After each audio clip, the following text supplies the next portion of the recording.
Hello friend, સ્વાગત છે તમારું મારા કિચનમાં, જેમાં આજે આપણે આ શિયાળા સ્પેશિયલ ડ્રાયફ્રૂટ્સ ચિક્કીની રેસીપી જોવાના છીએ। આ ચિક્કીની રેસીપી બહુ જ ઇઝીલી બની જાય છે, બહુ જ ઝટપટ બની જાય છે, ઓછા સમયમાં, અને બહુ જ હેલ્ધી પણ છે અને સાથે બહુ જ ટેસ્ટી પણ બને છે। ઘણી વખત એવું બનતું હોય કે બાળકો ડ્રાયફ્રૂટ્સ નથી લેતા હોતા, તો તમે આ રીતે ચિક્કી બનાવી અને તેમને સરળતાથી ડ્રાયફ્રૂટ્સ જમાડી શકો છો। તો આ રેસીપી ગમે તો લાઇક, શેર અને સબસ્ક્રાઈબ પણ જરૂરથી કરી દેજો, અને સાથે જ બાજુમાં જે બેલ આઇકન છે તેને પણ પ્રેસ કરી દેજો, જેથી જે પણ નવી રેસીપી આવે તેનું નોટિફિકેશન તમારી પાસે તરત જ આવી જાય। તો વધુ સમય ન લેતા આપણે રેસીપી તરફ આગળ વધીએ।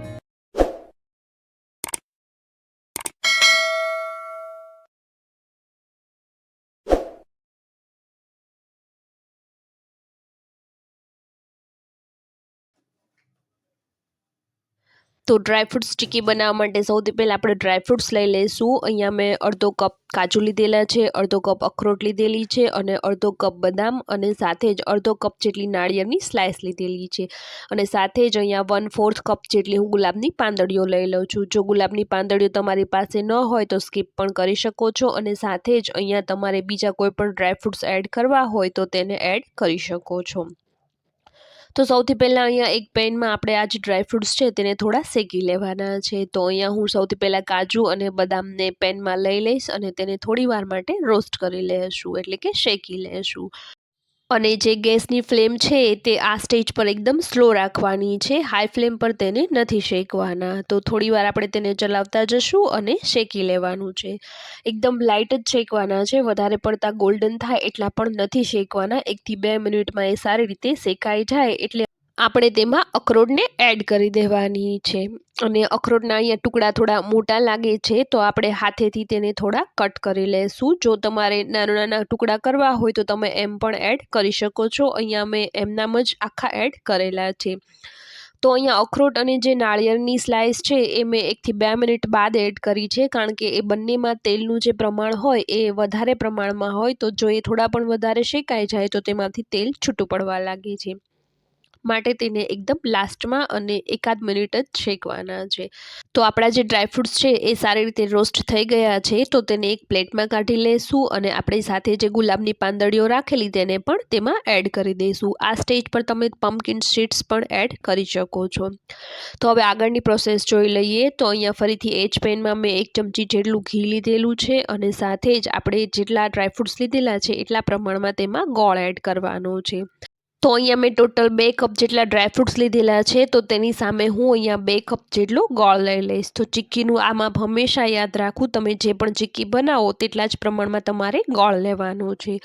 ગોળ લઈ લીધેલા બાદ હવે આપણે તેમાં 25 ml જેટલું પાણી એડ કરીશું, એટલે કે 1/4 થી અડધો કપ પાણી લેવાનું છે, અને તેને પણ સારી રીતે ગોળમાં ચલાવી અને મિક્સ કરી દઈશું। અને હવે આપણે ગોળને ધીરે ધીરે પાયો લાવવાનો છે। તો આ રીતે ગોળને ચલાવતા જશું એટલે જે ગોળ છે એ સારી રીતે ઓગળવા લાગશે અને તેનો પાયો પણ આવવા લાગશે।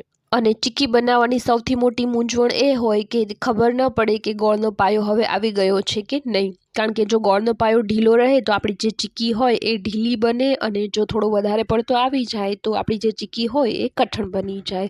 તો આજે આ રેસીપીમાં હું તમારી આ જે મૂંઝવણ છે એને પણ દૂર કરી દઈશ। તમે જ્યારે પણ કોઈ પણ ચિક્કી બનાવો ત્યારે તમારે સાઈડમાં 1 વાટકીમાં પાણી ભરીને આ રીતે રાખી દેવાનું, અને ત્યારબાદ ગોળ જે હોય એ થોડો ગરમ થઈ અને આ રીતે ઉકળવા લાગે, એટલે કે ગોળનો ઉભરો આવવા લાગે, એટલે આપણે તેમાંથી 2-3 ટીપા લઈ અને જે પાણી ભરીને વાટકી રાખેલી તેમાં આ રીતે એડ કરી દેવાના, મીન્સ કે એ પાણીની વાટકીમાં નાખી દેવાના।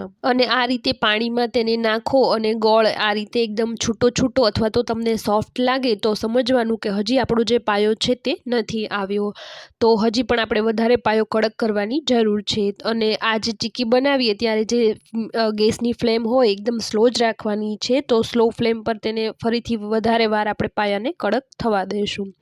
તો ફરીથી થોડી વાર પછી ચેક કરી લઈએ કે આપણો જે પાયો છે આવ્યો છે કે નહીં। તો અહીંયા પાણીમાં ગોળને એડ કર્યું તો પહેલાં કરતાં એ થોડો વધારે સ્ટીકી આ રીતનો બન્યો છે, પરંતુ હજી પણ એ પૂરો પાકો પાયો નથી આવ્યો।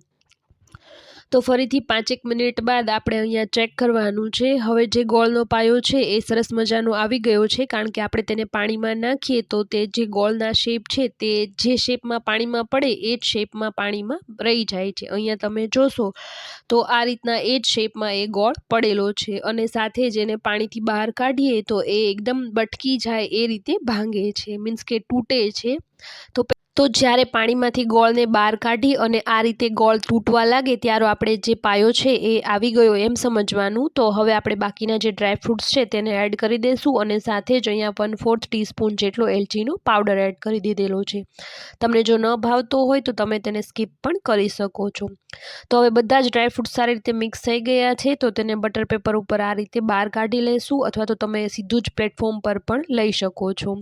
અને આ જે પ્રોસેસ છે તેને થોડી ફટાફટ કરવાની છે, તો અહીંયા વાટકાની મદદથી તેને થોડું પ્રેસ કરી અને ફેલાવી લઈશું, કારણ કે ગરમ ગરમમાં તેને નથી અડી શકાતું। તો વાટકાની મદદ તમે લઈ શકો છો, અને ત્યારબાદ અહીંયા પ્લેટફોર્મ પર ઘી લગાવી અને તેને વેલણની મદદથી વણી લેવાની છે। જેટલી સ્પીડમાં તમે આ પ્રોસેસ કરશો તેટલી જ તમારી જે ચીક્કી છે એ થોડી પાતળી બનશે। તો અહીંયા વેલણની મદદથી આપણે તેને વધારે ફેલાવી અને થોડી પાતળી બનાવી લઈશું। તો અહીંયા આપણી જે ચીક્કી છે એ રેડી થઈ ગઈ છે, અને ગરમ ગરમ ચીક્કીમાં જ આપણે તેના કટ લગાવી દેવાના છે, કારણ કે ચીક્કી ઠરી ગયા બાદ તેના આપણે કટ નહીં લગાવી શકીએ અને તેના જે પીસ છે તે ઇક્વલી નહીં બને, માટે થોડી એ આ રીતની ગરમ ગરમ હોય ત્યાં જ આપણે તેના પીસ બનાવી લેવાના છે। તો સરસ મજાની ડ્રાયફ્રૂટ્સ ચીક્કી એકદમ બજાર જેવી જ તૈયાર થઈ ગઈ છે, જે ટેસ્ટમાં પણ બેસ્ટ છે અને સાથે જ હેલ્ધી પણ એટલી છે। તો આ શિયાળામાં આ રેસીપીને ચોક્કસથી ટ્રાય કરજો, અને તમને મારી રેસીપીઓ કેવી લાગે છે તે પણ મને કોમેન્ટ સેક્શનમાં જરૂરથી જણાવજો। અને સાથે જ જો તમને મારી રેસીપીઓ ગમતી હોય તો લાઇક, શેર અને સબસ્ક્રાઈબ પણ જરૂરથી કરી દેજો। તો ફરી મળીશું એક નવી રેસીપીની સાથે।